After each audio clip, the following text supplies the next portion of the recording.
최혜병 수사 의학 의혹 사건을 수사 중인 공수처가 이른바 VIP 경로설에 담긴 녹취를 추가로 확보한 것으로 파악됐습니다. 김계환 해병대 사령관과 해병대 방첩부대장 간의 통화 녹음 파일을 복원해 관련자 조사를 진행 중인 것으로 알려졌습니다. 단독 보도합니다. 윤석열 대통령이 야당이 단독 처리한 법안 5개 가운데 세월호 피해 지원법을 제외한 4개 법안에 거부권을 행사했습니다. 오늘 임기를 마치는 21대 국회에서 재표결이 불가능해 거부권이 행사된 법안은 자동 폐기됩니다. 북한이 오물과 대남 전단지 등이 담긴 풍선을 우리나라에 살포했습니다. 전국 곳곳에서 200개 이상이 발견됐는데 우리 군은 저급한 행위를 중단하라고 경고했습니다. 삼성전자 사내 최대 노조인 전국 삼성전자 노동조합이 사측과의 임금 협상 결렬 뒤 파업을 선언했습니다. 삼성전자 노조가 파업을 선언한 것은 1969년 창사 이래 처음입니다.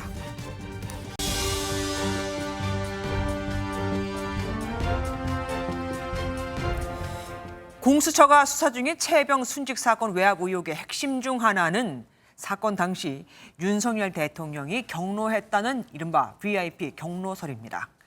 당시 대통령이 해병대 1사단장을 포함해 혐의자 8명을 기재한 해병대 수사단의 수사 결과에 화를 냈다는 건데 박정훈 전 해병대 수사단장은 대통령의 경로 이후 혐의자가 크게 줄어들었다. 그러니까 수사 결과가 바뀌었다고 주장하고 있죠.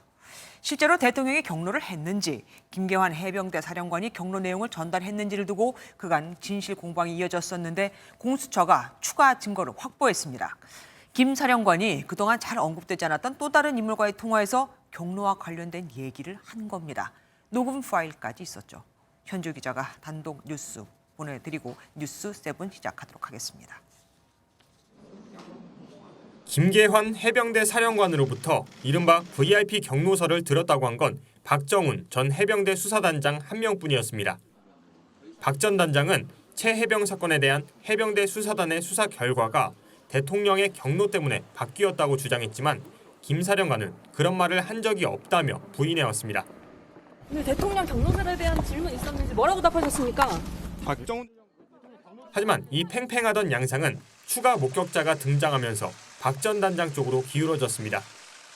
공수처가 지난해 8월 1일 김 사령관 주재 회의에 참석한 한 해병대 고위 간부로부터 자신도 VIP 경로설을 들었다는 진술을 확보했고 이 간부와 김 사령관이 나눈 통화 녹취도 입수했기 때문입니다. 그런데 공수처가 경로 발언을 전해들은 세 번째 인물을 추가로 확보한 걸로 파악됐습니다. MBN 취재를 종합하면 공수처는 해병대 방첩부대장과 김 사령관과의 통화 녹취 파일을 최근 복원했습니다. 해당 대화에는 VIP의 경로와 관련된 내용이 담겨 있는 걸로 알려졌습니다. 공수처가 경로설 의혹을 뒷받침할 물적 증거를 추가로 확보한 만큼 이종섭 전 국방부 장관 등 윗선에 대한 소환 조사도 임박한 것으로 보입니다. MBN 뉴스 현주입니다.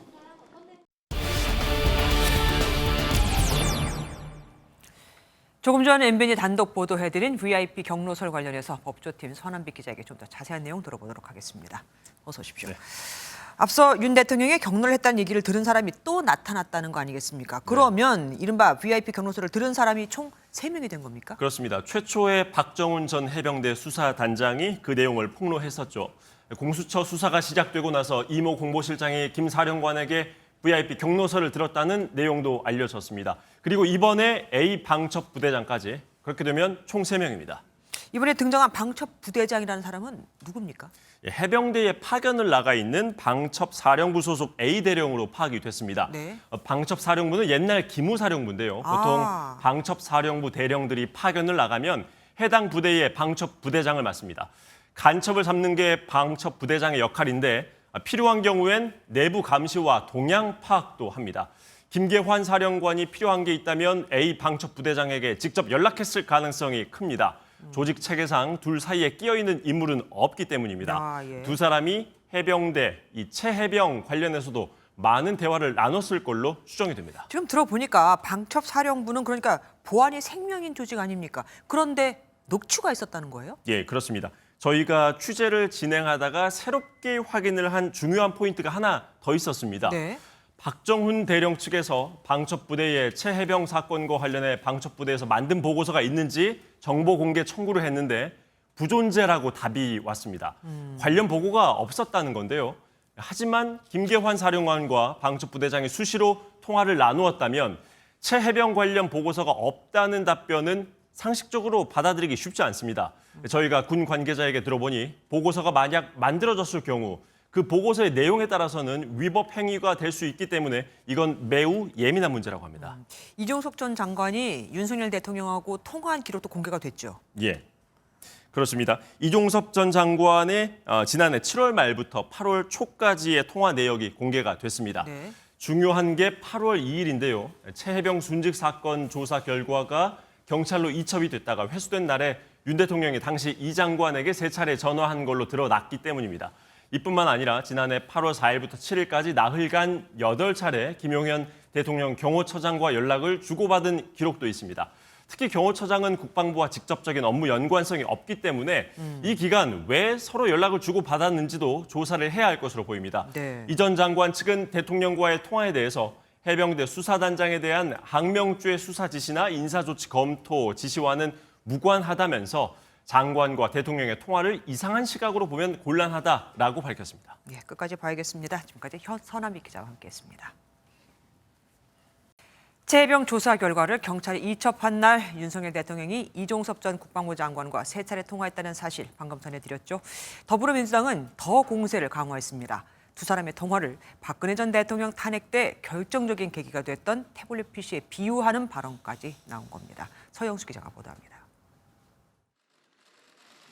민주당은 윤석열 대통령의 거부권 행사로 최종 폐기된 최해병 특검법을 22대 국회 개원 즉시 당론 1호 법안으로 추진하겠다고 못 박았습니다. 22대 국회에서 곧바로 최해병 특검법을 내용을 보완해서 재발의하겠습니다.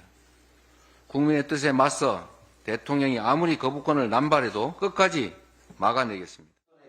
특히 최해병 사건 기록이 경찰에 이첩된 당일 윤 대통령과 이종섭 전 장관이 통화한 사실을 집중 공격하며 특검 필요성을 띄웠습니다. 두 사람의 통화에서 윤 대통령의 위법 행위가 확인될 경우 명백한 탄핵 사유라며 특검으로 윤 대통령을 수사해야 한다고 주장했습니다. 부적절한 전화통화, 박근혜 정권 탄핵 때 태블릿 PC처럼 윤석열 정권 탄핵의 스모킹 건이자 트리거가 될 것인지. 민주당은 용산 대통령실 앞에서 규탄 대회를 열고 여론전을 이어갔습니다. 대통령 수사 외화부 대통령이 직접 답하라! 국민의힘은 엄호했습니다. 어떤 내용인지는 저기 파악이 안 되는 상태에서 그것만 가지고 추측하는 것은 적절치 않다고 생각합니다. 그러면서 공수처 수사 결과를 지켜봐야 한다는 기존 입장을 되풀이했습니다. MBN 뉴스 서영수입니다. 한편 윤석열 대통령은 야당이 단독 처리한 법안 5개 중 세월호 피해 지원법을 제외한 4개 법안에 거부권을 행사했습니다. 수를 앞세운 야당과 윤 대통령의 거부권 행사는 결국 21대 국회 마지막 날까지 반복이 된 겁니다. 4개 법안에 대통령이 거부권 행사한 이후 이기종 기자가 보도합니다. 한덕수 총리가 주재한 임시 국무회의에서 전세 사기 특별법, 민주유공자법 등 4개 법안에 대한 제2요구 건의안이 의결됐습니다. 윤석열 대통령은 2시간 만에 이를 제거했습니다. 막대한 재정 부담을 초래하는 법안, 상당한 사회적 갈등과 부작용이 우려되는 법안들이 일방적으로 처리된 것에 대해 전세 사기 특별법은 선구제 후회수 재원인 주택도시기금을 부실화시켜 피해가 무주택 서민에게 돌아갈 것이라고 설명했습니다. 민주유공자법은 대상자 선정이 자의적이어서 국론 분열로 이어진다는 걸 이유로 들었습니다. 정권 또는 정치적 이해관계에 따라 민주유공자의 기준 및 범위가 바뀔 수 있습니다. 농어업인 의견 수렴 기구를 만들어 지원하는 내용의 농업회의소법은 관변단체가 될 거란 우려가, 한우사업 지원법은 다른 축산농가와 형평성 문제가 있다고 밝혔습니다. 세월호 피해 지원법은 그대로 공포했습니다. 합의 처리되지 않은 건 마찬가지지만 참사 피해자 의료 지원 기간을 연장하는 내용인 만큼 일괄 거부권 행사에 따른 부담을 줄인 걸로 풀이됩니다. 21대 국회 마지막 날 거부권이 행사된 4개 법안은 재표결이 어려워 자동 폐기됩니다. 수를 앞세운 야당의 입법과 이를 무력화하는 제2요구가 되풀이되면서 윤 대통령의 취임 후 법안별 거부권 행사는 14건으로 늘어났습니다. MBN 뉴스 이기중입니다. 이러니 제2당이 법사위원장을 맡아야 한다. 민주당이 수저로 밀어붙여 법안을 단독 처리했다며 국민의힘이 한 말입니다. 민주당이 국회의장에 법사위원장직까지 다 가져간다면 민주당의 입법 폭주를 막을 길이 없다면서요. 내일 22대 국회가 시작되죠. 시작부터 강대강 대치가 불가피해졌습니다. 김지영 기자입니다. 국민의힘은 지금의 거부권 정국은 민주당 책임이라고 날을 세웠습니다. 그런 정쟁적 법안들을 일방적으로 밀어붙이고 국회를 정쟁의 장으로 만들었습니다.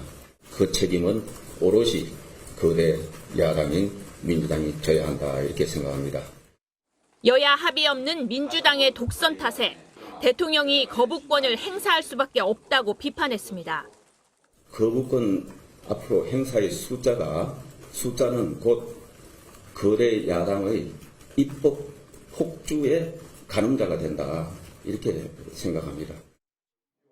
특히 최혜병 특검법 같은 민주당의 극단적 정치 행태가 의회 민주주의를 훼손하고 있다며 법사위원장 자리를 사수하겠다고 강조했습니다.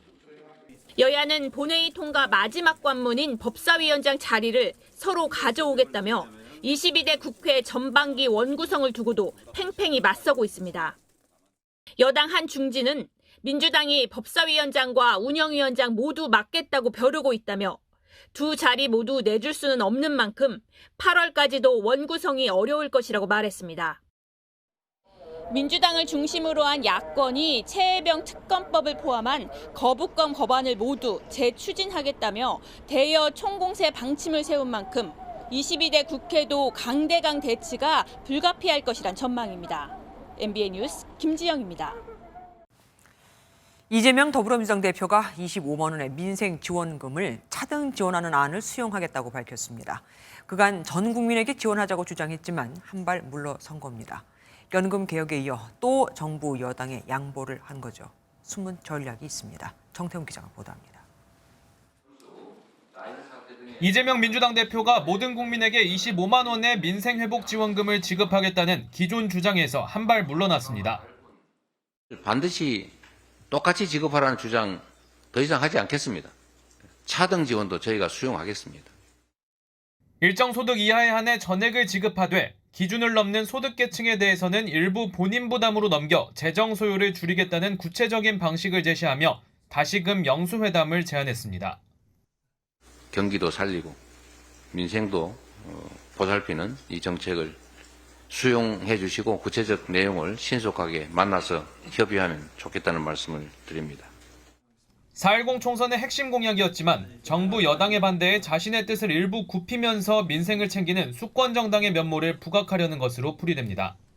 정책 주도권을 잡겠다는 의도도 엿보입니다. 이 대표는 국민연금 개혁안과 관련해 여당의 소득 대체율 44% 안을 전격 수용해 주도권을 선점했다는 평가를 받았습니다. 이에 대해 국민의힘은 차등 지원 역시 현금 살포 포퓰리즘과 같다는 기존 입장을 재확인하며 수용할 수 없다고 대응했습니다. 연금 개혁에 이어 민생회복 지원금까지 이 대표가 민생을 내세워 양보하는 모습을 취하면서 정부 여당의 부담은 되려 커졌다는 분석입니다. MBN 뉴스 정태웅입니다. 오고 가는 언제 매일 여의도는 전쟁 중 Talk to me. 정치 톡톡 시간입니다. 정치부 강용호 기자와 함께합니다. 어서 오십시오. 강 기자, 어제 본회의 얘기를 좀 더 해보겠습니다. 더불어민주당이 밀어붙인 게 7개 법안이었습니다. 그런데 국회의장은 4개만 올렸단 말입니다. 민주당이 다 상임위에서 단독 처리한 건데 무슨 차이가 있는 거죠? 네, 민주당이 밀어붙인 법 민주유공자법과 양국관리법 등 7개였는데요. 네. 이 중 민주유공자법과 세월호 특별법 개정안 등 4개만 본회의에 올렸습니다. 네. 홍준표 국회의장 4개 법안만 고른 이유로 합의를 꼽았습니다. 그런데 국민의힘은 표결에 불참했습니다. 심지어 대통령한테 제2요구권 행사까지 건의를 했어요. 그런데 어떻게 된 거죠? 합의가 있었다는 거예요? 표결은 민주당 단독으로 이루어졌지만 내용적으로 합의가 있었다는 겁니다. 김 의장 표결 전에 통과된 4개 법안의 상임위 소위 회의록을 다 읽어봤다고 강조했습니다. 기록을 다 보니까 상임위 소위에서 여야가 실질적으로 다 합의해서 대안으로 통과시켰어요. 원내 전략상 민주당만 참여해서 됐지만 실제 내용에서는 여야가 합의했거든요. 지금 합의를 했다라고 했는데 민주유공자법을 보면은 간극이 좀 많이 넓지 않습니까? 네, 국민의힘 우려가 상당 부분 반영돼 수정이 됐다는 게 의장실의 설명입니다. 네. 이 통과된 민주유공자법 보면 과도한 특혜라는 논란이 있던 교육, 취업 지원 조항을 삭제했는데요. 민주당은 셀프 유공자법이라는 건 오해라고 수차례 항변하기도 했습니다. 민주당 얘기 좀 더 해보도록 하겠습니다. 국회의장 후보 선출과 관련해서 내용을 겪으면서 당원권 강화 얘기가 있었는데 뭐 구체적인 방안이 나왔다고요? 네, 당원권 강화를 위한 당원 당규 개정을 추진하기로 했습니다. 네. 특히 국회의장단 후보자와 원내대표 선출 선거에 권리당원 유효 투표 결과를 20% 반영한다는 계획입니다. 여기에 당론을 어긴 의원은 공천 심사 과정에서 불이익을 주기로 했습니다. 이번 당원 당규 개정안은 민주내 혁신의 과정을 이어가 당원 주권 시대를 활짝 열어가겠습니다. 발빠르게 국민과 당원께 나아가는 민주당이 되겠습니다. 그런데 비밀 투표를 하면은 뭐 누가 뭘 선택한지는 사실 알 수가 없죠. 의장 선거에 당심을 반영한다는 거. 근데 이거는 이견이 좀 있었던 거 아니에요? 네, 전체 국민을 대표하는 국회의원으로서의 일에 당심을 반영하는 게 적절치 않다는 지적이 그러니까요. 있었는데요. 네. 이 강성 당원에 끌려다닐 수 있다는 우려도 여전합니다. 내일 의원총회에서 개정안에 대한 논의를 한 뒤 최고위 의결을 거친다는 계획인데요. 이재명 대표가 당원권 강화를 수차례 강조한 만큼 의총에서 다양한 의견이 제시될지 관심이 쏠립니다. 예, 다음 보겠습니다. 잠깐만요. 이번에는 이재명 전 대통령이 나왔는데 이재명의 이명박이요. 이명박 전 대통령 황금 인맥이라뇨? 네, 윤석열 대통령 초청으로 이틀간 국빈 방문한 무함마드 빈 자예드 알 나흐얀 아랍에미리트 대통령입니다. 이 두 사람 인연 이전 대통령 재임 시절이던 지난 2009년 시작됐습니다. 당시 프랑스로 낙점됐던 원전 건설, 이전 대통령이 직접 무함마드 당시 왕세제에게 수차례 전화해 한국이 수주하는 걸로 결과를 바꿨습니다. 오늘 만남 아랍에미리트 요청으로 성사됐는데요. 이전 대통령은 무함마드 대통령에게 윤석열 정부와 협조해 투자 등의 실질적 성과를 내달라고 당부했다고 합니다. 예, 황금 인맥이 뭐 5일 인맥이기도 하네요. 지금까지 강영호 기자와 함께했습니다. 고맙습니다. 지난 2018년 문재인 전 대통령과 프랑스 파리를 국빈 방문한 김정숙 여사가 입었던 한글이 적힌 샤넬 재킷 기억하십니까? 당시 청와대는 샤넬이 돌려줬다고 했지만 샤넬 측에선 한국 요청으로 한 벌 더 만든 거라고 해서 원래 처음 만든 옷은 어디 있는지 알 수가 없었고 또 1,000만 원을 호가는 옷이다 보니 무슨 비용으로 구매한 건지도 논란이 컸었습니다. 그런데 MBN 취재 결과 국가정보원이 특수활동비로 옷값을 낸 것으로 보인다는 첩보를 입수하고 내사를 진행했던 것으로 전해졌습니다. 최근엔 김 여사의 인도 방문 외유 논란이 거세죠. 여권에서는 이런 의혹들을 모아서 특검을 진행해야 한다는 목소리가 높아지고 있습니다. 권영봉 기자가 단독 보도합니다. 지난 2018년 당시 프랑스를 방문한 김정숙 여사가 마크롱 여사에게 한글 디자인 샤넬 재킷을 직접 소개합니다. 한국에서 3년 전에 전시회를 했습니다. 이게 저희 나라 한글입니다. 당시 야권에선 김 여사가 특수활동비로 고가의 옷값을 대납한 것 아니냐는 의혹이 제기됐고 청와대는 부인했습니다. 여기서 사비로 무슨 해서 입고 나가신 옷이 아니라 저 행사장에서 특별하게 잠시 대여해서 행사 때만 입고 그 행사 주최 측에 반납할 것 아니겠습니까? MBN 취재 결과 국가정보원은 지난 2022년 말 이 의혹에 대한 첩보를 입수해 내사를 진행한 것으로 확인됐습니다. 한 사정기관 관계자는 당시 국정원의 해외 공작 파트의 자금이 옷값 대납에 전용됐다는 의심이 파다했다고 전했습니다. 다만 특활비의 특성상 추적이 어렵고 당사자들도 함구해 정식 감찰로 이어지진 못한 것으로 전해집니다. 정치권에선 특검을 통해 김 여사와 관련된 의혹을 밝혀야 한다는 주장이 나오고 있습니다. 대통령 임기 끝났을 때 공식적인 재산이 21억 6천원, 3억이 또 늘어나요. 도대체 옷값의 출처는 어딘가 해가지고 많은 사람들이 의아해하고 있고. 또 해당 의혹은 고발돼 서울중앙지검 형사 1부에서 수사가 진행되고 있습니다. MBN 뉴스 권용범입니다. 검찰 조직의 중간 간부인 차장 부장검사급 인사가 발표됐습니다. 가장 관심이 컸던 김건희 여사와 관련한 의혹을 수사 중인 서울중앙지검 부장검사 2명은 유임됐고 이재명 민주당 대표의 대장동 개발 비리 의혹을 수사하는 부장검사는 교체됐습니다. 박은치 기자가 보도합니다.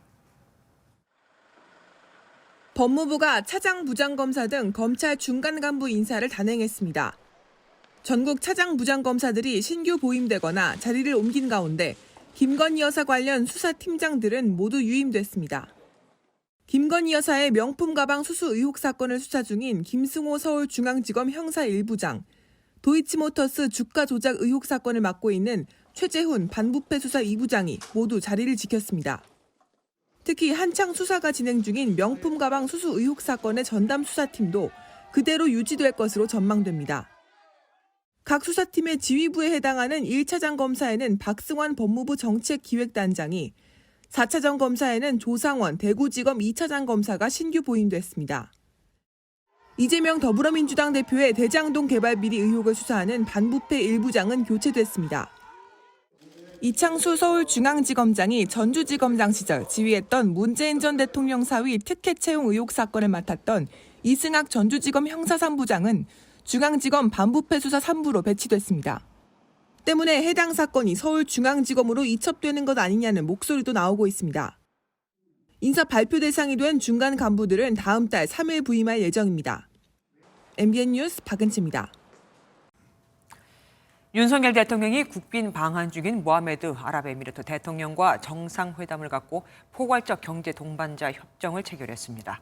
우리나라가 아랍 국가와 포괄적 경제 동반자 협정을 체결하는 건 이번이 처음으로 양국의 상품 시장이 90% 이상 열리게 됩니다. 방산 수출 증대는 물론 온라인 게임이나 한국 병원까지도 진출할 수 있게 된 거죠. 전정인 기자가 보도합니다. 모하메드 대통령이 탄 차량이 대통령실에 들어서자 아크부대 장병 400여 명이 거수 경례를 하고 이어 전통 의장대가 차량을 호위합니다. 반갑게 인사를 나눈 양 정상이 의장대를 사열하기 위해 이동하자 하늘에서는 블랙 이글스 8대가 축하 비행을 합니다.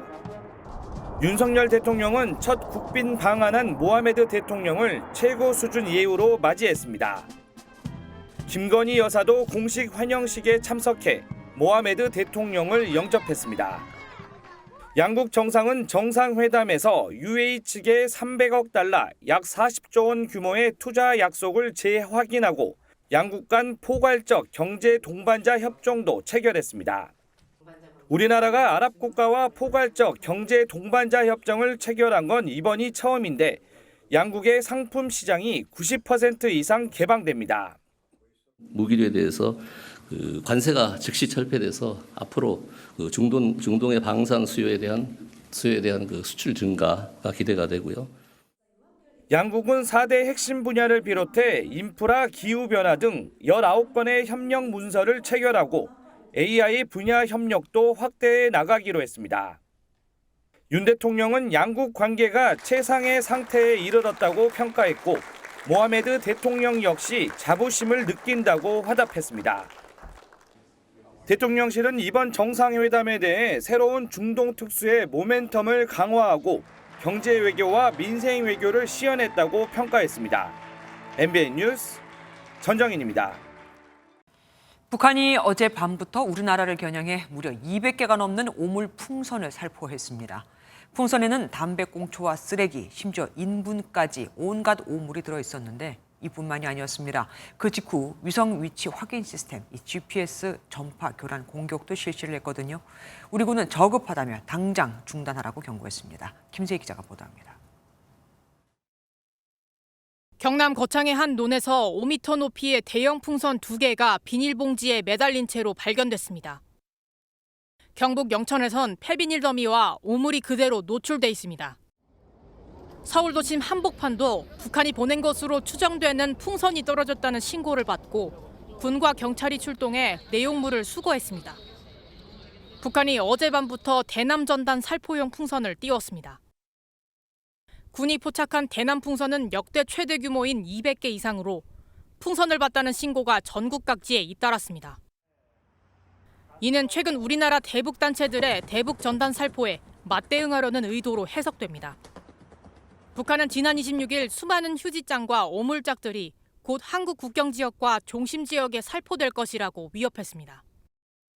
북한의 행위는 국제법을 명백히 위반하는 것이며 북한의 반인륜적이고 저급한 행위를 즉각 중단할 것을 엄중히 경고합니다.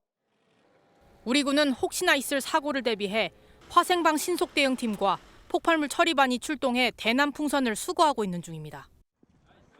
북한은 오물이 담긴 풍선을 남쪽으로 내려보낸 직후 서해 연평과 강화, 인천 해상 등에서 GPS 전파 교란 공격을 실시했습니다. 다만 이로 인한 민간이나 군부대의 피해는 없는 것으로 파악됐습니다. MBN 뉴스 김세희입니다. 한밤중에 하늘에서 풍선이 쏟아지자 경기도는 시민들에게 문자를 보내 주의를 당부했습니다. 그런데 문자를 받은 주민들은 되레 더 공포에 떨었습니다. 대남전단 추정 미상물체라는 표현이 모호한 데다 영어로 공습이라는 단어까지 들어가서 실제로 전쟁이 난 줄 알았다는 이들까지 있었습니다. 장덕진 기자가 보도합니다. 북한이 살포한 풍선이 발견된 곳입니다. 풍선 때문에 한밤중에 위급 재난 문자를 받은 시민들은 생소한 문구에 놀랄 수밖에 없었습니다. 너무 깜짝 놀랐어요. 통화 중이었는데 그게 막 울리니까 저도 그러니까 약간 이거 무슨 일이야 이러고 진짜 같이 통화하는 사람이랑. 경기도가 보낸 문자에는 정확한 상황 설명은 없고 오히려 공습을 뜻하는 영어가 포함돼 혼란을 키웠다는 반응도 나왔습니다. 사실 뭐가 왔는지는 약간 이해하기 어려웠고 그냥 무언가 날라왔다 그냥 그 정도로 이해했어요. 한글로만 하면은 이해가 되는데 영어를 이해할 수가 없잖아요. 젊은 사람들은 몰라도. 경기도는 군에서 요청한 내용을 지침에 맞게 발송했다고 설명했습니다. 다수가 이제 제한적이지 않습니까? 90자. 거기에 맞춰서 서로 협의해가지고 그 내용들이 이제 들어오죠. 다 군의 내용이지 저희 정보는 없습니다. 한밤중에 문자를 받은 시군은 경기도 연천군과 파주시 등 모두 13곳. 시민들은 놀란 가슴을 쓸어내렸습니다. MBN 뉴스 장덕진입니다. 북한의 풍선 살포는 처음은 아니지만 이번에는 무려 200개가 넘고 전국 곳곳에서 발견돼 이례적이라는 분석이 나옵니다. 어떻게 된 건지 외교안보팀 김세희 기자와 얘기 나눠보겠습니다. 어서 오십시오. 김 기자, 이 풍선이 어디까지 날아간 겁니까? 네, 접경 지역인 경기도와 강원뿐만 아니라 전국 각지에서 발견됐습니다. 네. 경기 평택과 광주, 용인부터 전북 무주, 경남 창원까지 북한에서 거리가 상당히 먼 곳까지 날아갔는데요. 특히 서울에서는 도심의 초등학교 앞이나 교회 등 우리 생활에 밀접한 곳에서도 풍선을 볼 수 있었습니다. 네. 현재 북에서 남으로 부는 바람이 부는 계절이라 멀리까지 날아갈 수 있었다는 분석이 나옵니다. 우리가 보내는 건 북한 김정은 일가의 실상을 폭로하기 위해서 이런 거 아니겠습니까? 북한이 대남전단 풍선을 보내는 이유는 뭡니까?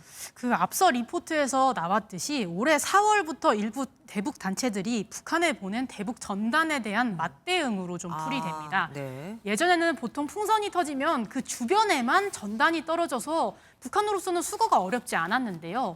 그런데 최근 우리나라에서 북쪽으로 보내는 전단 살포 풍선의 기술이 발달해서 스마트 풍선이라는 게 생겼다고 합니다.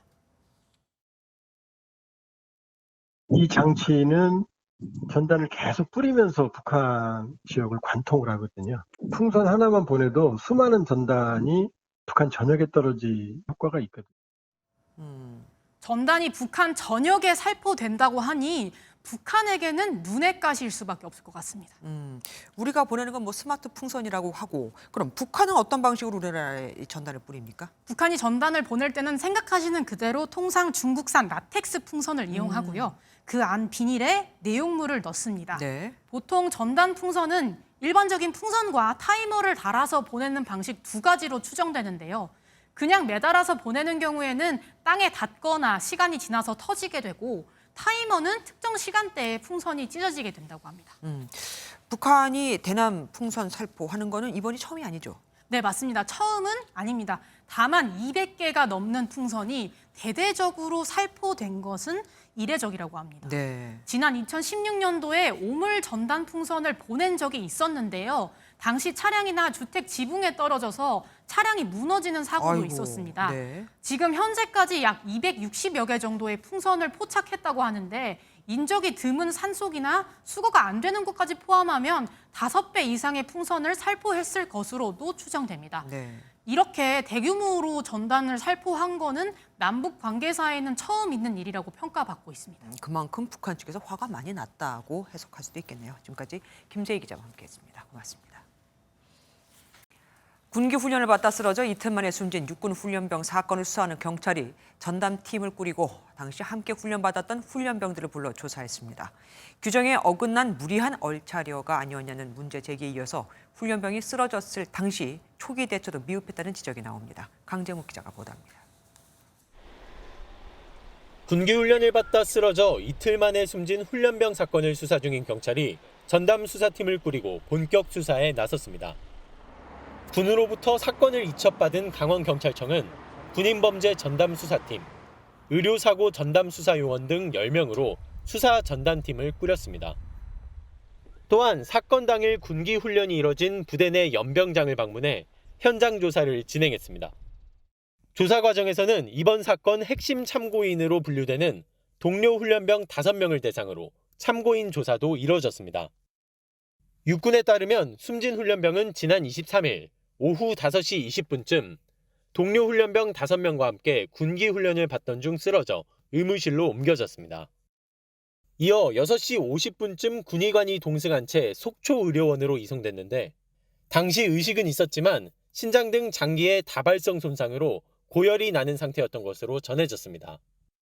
사망을 하게 됐다면 그만큼의 심각한 어떤 손상이나 몸에 문제가 생겼다라는 뜻일 테고요. 왔을 때의 상태가 어떤 상태인지는 부검이라든지 다른 원인 조사를 해봐야지 정확하게 알죠. 신부전이 나타나 거듭된 전원 문의 끝에 오후 9시 40분에서야 투석기가 있는 강릉 아산병원 응급실로 옮겨졌지만 이때는 이미 의식이 없던 상태였던 것으로 알려졌습니다. 이와 관련해 한덕수 국무총리는 신원식 국방부 장관을 만나 훈련병 사망 사건과 관련해 보고를 받고 재발 방지 대책 마련을 지시했습니다. MBN 뉴스 강재묵입니다. 만취한 운전자가 길가에 있던 쓰레기 수거 차량을 들이받고 항의하던 피해자를 자신의 차에 매단 채 도주했습니다. 어떻게 잡았냐고요? 1등 공신이 있었죠. 이재호 기자가 보도합니다. SUV 차량 한 대가 길가에 서 있는 쓰레기 수거 차량을 들이받습니다. 그대로 후진을 하고 현장을 빠져나가려 하자 피해 운전자가 조수석 창문을 잡고 항의를 합니다. 그러자 속도를 올리더니 피해 남성을 매단 채 그대로 달아나기 시작합니다. 얼마 못 가 매달려 있던 남성이 도로 위로 굴러 떨어지고 이를 지켜보던 한 차량이 추격을 시작합니다. 도와주세요라고 얘기를 하시더라고요. 아, 이거 큰일 났구나. 따라가야 되겠다. 제 지인이 병원까지 구호 조치를 해주시고. 정 씨는 이곳 경기도 시흥에서 인천까지 9km, 1시간을 쫓아가며 경찰의 위치를 알렸습니다. 막다른 곳에 몰린 뺑소니 운전자는 차량을 버리고 도주했고 이때도 시민 정민수 씨는 끝까지 따라가 검거를 도왔습니다. 뛰어서 계속 따라갔죠. 그것도 한 1km 따라갔네요. 서로 돕고 도와주고 그런 게 좀 많아야 되지 않을까 싶어요. 뺑소니 운전자는 면허 취소 상태로 술을 마신 뒤 이런 일을 벌인 것으로 조사됐습니다. 경찰은 정 씨에게 감사장과 포상금을 투여했습니다. MBN 뉴스 이정입니다. 상대방의 뺨을 기절할 때까지 때리는 뺨 때리기 대회가 있습니다. 종합 격투기는 일정한 룰이 있고 보호 장구라도 착용을 하죠. 이건 그 어떤 보호 장구도 없이 얼굴로 충격을 그대로 받아내기 때문에 또 상대방이 기절해서 다시 반격을 못할 때까지 때리기 때문에 그야말로 사람이 숨질 수도 있는데 최근 국내도 도입돼 논란이 일고 있습니다. 이시열 기자가 취재했습니다. 마주보고선 두 남성이 서로의 뺨을 때립니다. 결국 한 남성이 충격으로 쓰러지자 관중들은 환호합니다. 해외에서 시작된 이른바 뺨 때리기 대회인데 최근 국내에도 들어오며 많은 비판이 일고 있습니다. 맞고 그런 기절하는 그런 모습들 보니까 좀 많이 좀 자극적이지 않나 그런 생각이 좀. 10대 청소년들의 모방 가능성을 우려하는 목소리도 있습니다. 보면 따라하고 싶잖아요. 중고등학생 같은 경우에는 충분히 따라할 수 있지 않을까. 격투기 전문가들도 비정상적인 경기라는 반응입니다. 격투기라고 볼 수가 없죠. 그거는 스포츠라고 하면 경쟁 구도가 있고 룰이 있고 대회다 하면서 프레임을 씌우는 것 자체는 상당히 잘못된 것이라고 보여집니다. 최소한의 안전장비를 착용하는 종합격투기와는 달리 아무런 안전보장이 되어 있지 않기 때문에 굉장히 큰 사고로 이어질 수 있습니다. 의료진도 타격에 고개가 돌아가며 뇌가 영구적으로 피해를 입는 만큼 위험한 행위로 보고 있습니다. 이 척추 안에 있는 추골동맥이라고 있습니다. 이게 그 혈관이 찢어져서 터지면은 뇌출혈인데 아주 그거는 치사율이 높습니다. 위험성 높은 영상을 아무런 제약 없이 시청 가능한 상황도 빠른 규제가 필요해 보입니다. MBN 뉴스 이시열입니다. 로또 1등 당첨 번호를 알려드립니다. 참 달콤한 말인데 과학적 근거는 전혀 없죠. 또 당첨 번호를 알면 본인이 사지 왜 다른 사람에게 돈을 받고 팔까요? 그런데 이런 꼬드김에 넘어가 돈을 주고 서비스에 가입했다가 피해를 보는 경우가 늘고 있습니다. 정설민 기자가 취재했습니다. 스팸 광고 문자입니다. 자체 개발의 특허까지 받은 프로그램을 통해 로또 당첨 번호를 알려준다고 꼬드깁니다. 일단 3등 먼저 당첨 재미 보실 거거든요, 회원님. 못해도 제가 최소 2등까지는 만들어 드릴 겁니다. 인터넷에도 실제 당첨자 영수증이라며 영업 중인 업체들이 수두룩합니다. 유료 회원에 가입하면 당첨 확률이 높아진다고 유혹합니다. 실제로 저희 조합을 받고 나서 당첨되시는 분들이 국내에서는 가장 많습니다. 그런데 일확천금을 꿈꾸며 덜컥 가입했다가 당첨은커녕 이용료도 못 돌려받는 사례가 잇따르고 있습니다. 3년 동안 2,700만 원을 받아 챙기고서는 발뺌하는 업체도 있었습니다. 분명히 1, 2등이 안 되면 돈을 전부 돌려준다 이렇게 상담을 하고 계약을 했었거든요. 사기나 마찬가지인 거잖아요. 지난해 소비자원에 접수된 피해만 600건이 넘는데 4년 만에 7배로 늘었습니다. 로또 당첨 번호를 예측할 수 있다는 것은 과학적으로 근거가 없습니다. 45개 번호 중 6개 모두를 맞힐 확률은 814만 분의 1. 신락 같은 희망을 품은 서민들을 노린 사기가 기승을 부리고 있습니다. MBN 뉴스 정세민입니다. 삼성전자 내 가장 큰 노동조합인 전국 삼성전자 노동조합이 파업 카드를 꺼내들었습니다. 삼성전자의 파업은 1969년 창사 이래 처음입니다. 최근 반도체 쪽에서 어려움을 겪고 있는 삼성전자, 이젠 노조 리스크까지 본격적으로 불거졌습니다. 김종민 기자가 보도합니다. 전국 삼성전자 노동조합은 그동안 성과급 지급 기준과 휴가제도 개선 등을 사측에 요구해왔습니다. 2차례 장외투쟁과 8번의 본교섭을 진행했지만 타결에 이르지 못했고 결국 파업을 선언했습니다. 우리가 원하는 것은 임금 1, 2%의 인상이 아닙니다. 일한 만큼 공정하게 지급하라는 것입니다. 경쟁사인 LG와 하이닉스도 영업이익 기준으로 운영하고 있습니다.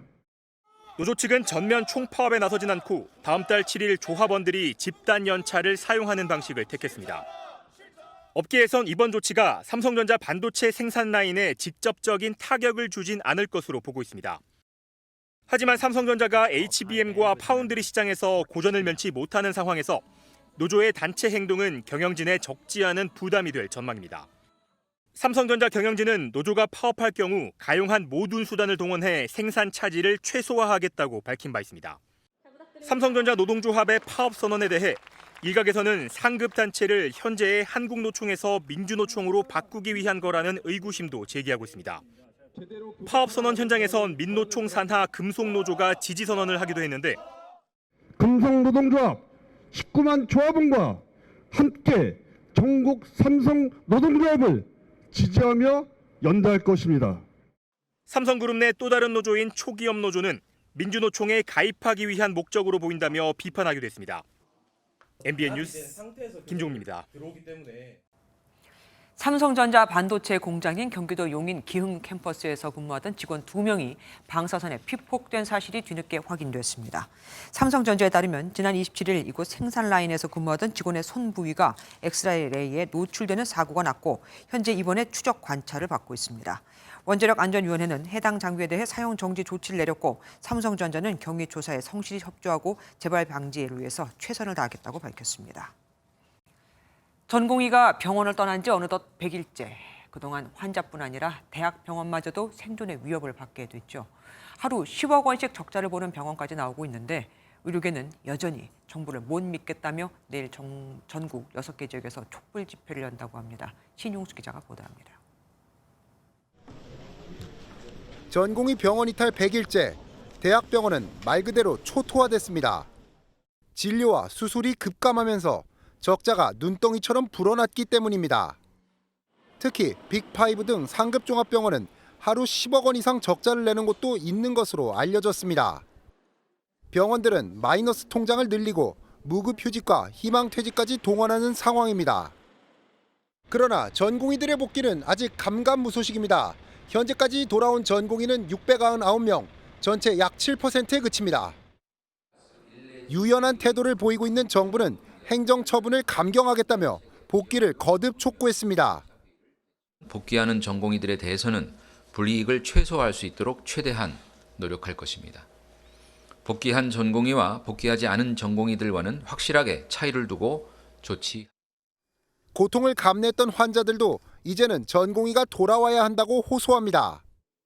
필수 의료 살리고 정당한 보상을 받을 수 있게 환후에도 같이 노력을 하고 힘을 쏟을 테니 꼭 돌아오셔서 환자 곁을 지켜주시기를. 하지만 의료계는 신뢰가 무너졌다며 여전히 정부 쪽에 책임을 돌리고 있습니다. 또는 병원으로 돌아가는 것을 막고 있는 궁극적인 것은 불신이라고 생각합니다. 예전처럼 다시 우리가 미래를 바라보면서 일할 수 있을까에 대한 대한의사협회는 내일 촛불 집회를 열고 의대 증원에 대한 투쟁을 이어가겠다는 계획입니다. MBN 뉴스 신용수입니다. 민주당 내에서 금기의 영역처럼 여겨져 왔던 종합부동산세 개편 논의가 꿈틀대면서 22대 국회에서 본격 추진될지 주목됩니다. 1주택자는 종부세를 면제해 주자는 얘기가 나오는데 한 채 100억 원이 넘는 집도 있죠. 초고가 주택의 형평성 논란도 나옵니다. 정부는 일단 신중한 입장입니다. 최윤영 기자가 보도합니다. 고민정 민주당 최고위원의 최근 SNS입니다. 목숨처럼 생각하던 종합부동산세를 이제 재설계하자고 했습니다. 민주당 일부 주장이라는 논란도 있지만 여당은 일단 환영입니다. 징벌적 과세 형태로 부동산을 잡겠다 하는 그 발상에서도 제발 벗어나시기 바랍니다. 종부세 개편 논의를 적극 환영합니다. 종합부동산세는 지난 2005년 집값을 잡겠다며 도입됐지만 당초 목적을 달성하지 못한 채 징벌적 세금으로 전락했다는 평가를 받고 있습니다. 부자 세금이었지만 집값 급등 속 결국 수도권 중산층이 타격을 받게 된 겁니다. 실제 1주택자 종부세 과세 대상자는 2017년 3만 6천 명에서 2022년 23만 5천 명으로 6배 넘게 늘었습니다. 이제 1주택자 종부세 면제가 화두로 던져진 가운데 초고가 1주택에 대한 형평성 논란과 함께 다주택자들 매물이 줄어들면서 전월세난도 부추겨질 수 있다는 지적도 나오고 있습니다. 정부는 조심스런 반응입니다. 종부세와 관련된 세부담을 완화해야 한다는 게 이제 어차피 윤석열 정부의 정책 방향하고 부합되는 부분은 맞습니다. 그렇지만 단계적으로 노력을 하고 있는 이유는 여러 가지 고려가 있기 때문 아니겠습니까? 올해로 도입 20년째인 종부세는 부자 감세, 징벌적 과세 등 숱한 논란 속 법 개정만 13차례 해왔습니다. MBN 뉴스 최윤영입니다. 이스라엘군이 45명의 민간인 사망자를 낸 지 이틀 만에 라파 서부의 또 다른 난민촌을 공격해 21명이 숨졌습니다. 두 난민촌 모두 이스라엘 측이 스스로 지정한 인도주의 구역이었죠. 국제사회의 비난에도 불구하고 미국은 이스라엘 편이었지만 이 와중에 이스라엘이 추가 공격에 나서면서 미국 난처해졌습니다. 이교욱 기자입니다. 찢긴 천막 사이로 생필품이 나뒹굽니다. دخلت الخيمة لقيت المرة كلها تنزف والولاد بنزفوا حالة يعني يرثى لها كل الأولاد مصابين اللي كانوا في الخيمة. 이스라엘군 탱크가 라파 중심부에서 목격됐다는 보도가 나온 지 얼마 안 돼 라파 서부의 난민촌이 공격받아 최소 21명이 숨졌습니다. 이틀 전에는 라파 중서부의 다른 난민촌을 폭격해 45명이 숨졌는데 이스라엘군은 라파 전역에 6개 여단을 투입해 작전을 벌이고 있습니다. 공격이 이루어진 난민촌 두 곳 모두 이스라엘군이 인도주의 구역으로 지정한 곳입니다. 상황이 이렇다 보니 이스라엘군을 피해 가자 최남단 라파로 내려온 난민들은 다시 칸 유니스 등 북쪽으로 피랑길에 오르고 있습니다.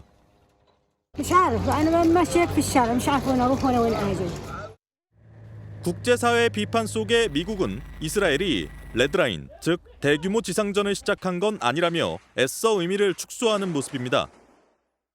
But everything that we can see tells us that they are not moving in a major ground operation in population centers in the center of Rafah.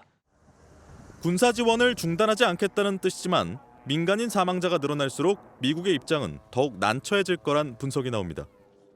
MBN 뉴스 이규옥입니다. 트럼프 전 미국 대통령의 성추문 입막음 돈 형사 재판은 이제 판결만 남았습니다. 그 결과가 대선에 영향을 미칠까요? 최소 4%는 트럼프가 유죄를 받으면 더는 트럼프를 지지하지 않겠다고 합니다. 워싱턴에서 최중락 특파원입니다. 도널드 트럼프 전 미국 대통령은 성추문 입막음 돈 재판 최종 변론에서 다시 한번 무죄를 주장했습니다. Donald Trump did nothing wrong. There's nothing wrong. This is everybody saying it. 이번 재판은 대선 경쟁자인 바이든 대통령의 정치적 음모로 미국 역사에서도 매우 슬픈 날이라고 강조했습니다. Make no mistake about it. I'm here because of crooked Joe Biden. This is a very dangerous day for America. It's a very sad day. Thank you. 법원 앞에서는 올해 80세 할리우드 원로 배우인 로버트 드니로가 트럼프를 비판하고 바이든을 지지하는 연설에 눈길을 끌었습니다. I love this city. I don't want to destroy it. Donald Trump wants to destroy not only the city, but the country, and eventually he could destroy the world. 이런 가운데 트럼프 전 대통령이 유죄 판결을 받을 때는 유권자들이 지지를 철회할 가능성이 있다는 전망이 나왔습니다. ABC 여론조사에서 트럼프 전 대통령 지지자 가운데 4%는 유죄를 받으면 더는 지지하지 않겠다. 16%는 지지 여부를 재고하겠다고 답했습니다. 로이터 통신 여론조사 지지율은 트럼프 전 대통령이 유죄를 받으면 바이든 대통령이 36%, 트럼프 전 대통령이 33%로 나타났고 수감될 경우에는 트럼프 전 대통령이 29%까지 줄었습니다. 반면 무죄가 나오면 트럼프 전 대통령의 주장인 마녀 사냥에 힘이 실리면서 지지율에 도움이 될 것이라는 분석도 나옵니다. 유죄가 나와도 트럼프 전 대통령이 올해 대선에서 후보에서 물러날 가능성은 거의 없어 보입니다. 대선 전에는 더 이상 재판이 없어 본격적인 지지층 결집에 나설 것으로 예상됩니다. 워싱턴에서 MBN 뉴스 최중락입니다. 미국 남부 지역이 기상이변으로 몸살을 앓고 있습니다. 도시를 초토화시켰던 토네이도가 지나가자 41톤짜리 비행기를 밀어버릴 정도로 강력한 허리케인급 폭풍우가 들이닥쳤거든요. 정전까지 이어져 시민들의 피해가 큽니다. 주진희 기자입니다. 어두운 상점에 사람들이 다급히 몸을 숨기는데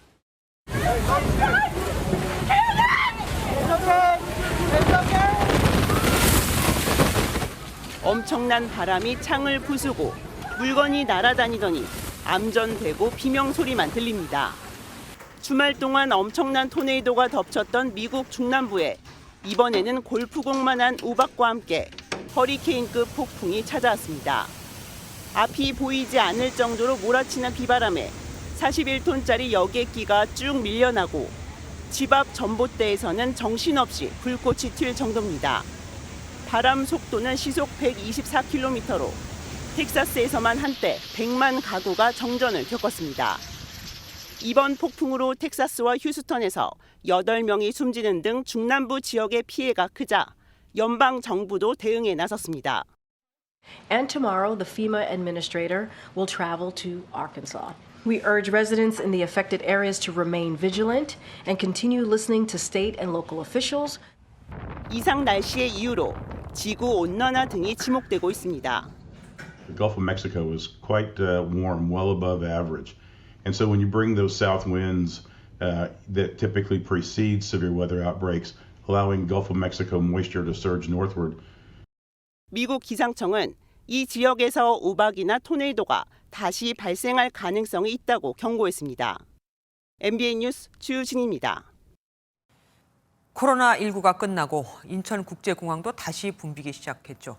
더 많은 승객을 수용하기 위해 제2터미널을 확장하는 공사가 진행 중인데 이제 곧 시범 가동에 들어갑니다. 연간 1억 명을 수용할 수 있는 메가 허브 공항으로 변신 중인 인천공항에 이승민 기자가 다녀왔습니다. 인천공항 제2여객터미널 한쪽에서 확장 공사가 진행 중입니다. 가림막 안으로 들어서니 체크인 카운터 등 출국장의 모습을 제법 갖췄습니다. 천장에는 물결 치는 듯한 조형물이 눈길을 사로잡습니다. 멸종 위기 동물을 상징하는 건데 인공지능과 로봇 공학이 적용된 작품입니다. 확장 사업이 끝나면 연간 여객 수용 능력은 1억 600만 명까지 늘어납니다. 국제선 여객을 1억 명 수용할 수 있는 공항이 전 세계적으로 많이 없습니다. 두바이 공항하고 이스탄불 공항 요 두 곳밖에 없고요. 225곳에서 동시에 여객기 탑승이 가능해지고 운용 활주로도 3개에서 4개로 늘어납니다. 화물 용량은 연간 26%, 시간당 운항 횟수도 19% 각각 늘어날 전망입니다. 비행기를 기다리는 동안 바깥으로 나가 야외 정원에서 휴식을 취할 수도 있습니다. 공항 외형은 봉황 2마리가 마주보는 모양으로 완성됩니다. 공정은 97%가 진행이 됐습니다. 한 6개월 정도 시험 가동을 거쳐서 10월 또는 11월에 정부하고 협의해서 오픈할 제2터미널 확장을 골자로 하는 4단계 건설 사업은 2017년 시작됐고 총 4조 8천억 원이 투입됐습니다. MBN 뉴스 이승민입니다. 코로나19가 끝나고 혼인이 늘면 출산율도 높아지지 않을까 싶었는데 아닌가 봅니다.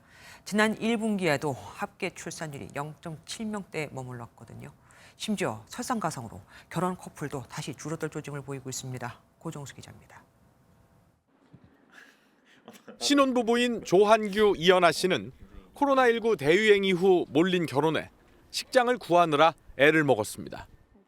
작년에는 아예 식장 예약하기 너무 힘든 거예요. 그래서 바로 1월에 그냥 자리 나는데 하자 해서 뛰는 물가에 집값도 버겁지만 아이 계획도 세웠습니다. 너무 힘드니까 뭐 한 명만 낳아라 이런 소리를 많이 해주시더라고요. 선배님들이. 근데 저는 그래도 여력이 담는다면 2명까지 낳고 싶습니다. 좋아? 그럼. 재작년 하반기부터 혼인 건수는 꾸준히 늘고 있습니다. 지난 1분기 건수는 1년 전보다 200건 가까이 증가했고 직전 분기에 비해서도 4,000건가량 많습니다. 늘어난 결혼이 당장은 출산율 반등에 영향을 주지 못하고 있습니다. 여성 1명이 평생 낳을 것으로 예상되는 자녀 수인 합계 출산율은 1분기 기준 처음으로 0.8명 밑으로 떨어졌습니다. 둘째 이상을 낳지 않는 경향도 강화됐습니다. 이에 서울시는 저출산 대책으로 신혼부부에게 3년간 공공주택 4,400호를 공급하기로 했습니다. 다자녀 우선 공급이었습니다. 이것을 무자녀 신혼부부하고 1자녀 신혼부부에게 적극적으로 공급을 하겠다는 생각을 갖고 있고요. 하지만 지난 3월엔 결혼 건수가 다시 1년 전보다 감소한 것으로 나타나 본격적인 출산율 반등 기대에 우려도 제기됩니다. MBN 뉴스 고정수입니다. 내국인들을 대상으로 한 서비스가 포화 상태에 접어들자 은행과 보험사들이 잇따라 외국인 고객 잡기에 나서고 있습니다. 올 9월부터는 필리핀 가사 도우미도 도입되는 등 외국인 근로자도 해마다 늘고 있죠. 외국인 맞춤 창구를 열거나 아예 외국인 보험 설계사를 운영하기도 하는데 실제로 생명보험의 경우 내국인 가입자는 줄고 외국인 가입자는 10% 이상 더 늘었습니다. 길기범 기자입니다. 한 강의실에서 외국인들이 캘리그래피 수업을 듣고 있습니다. 학원이 아닌 시중은행에서 외국인 근로자나 다문화 가정을 위해 만든 커뮤니티 공간인데 부채춤, 줌바 댄스 등 수업 종류도 다양합니다. 주말에는 외국인들을 대상으로 치과와 내과 등 무료 진료도 해주고 있습니다. 이처럼 은행이 나선 건 사회 공헌 차원도 있지만 외국인 고객 유치 목적도 있습니다. 필리핀 가사도우미 등 외국인 근로자는 해마다 증가하고 있고 이들의 계좌 가입, 대출 등도 늘면서 주 고객층이 되고 있기 때문입니다. 이에 은행들은 외국인 전용 창구나 외국인 전용 콜센터를 만들며 외국인 고객 유치 경쟁도 치열해지고 있습니다.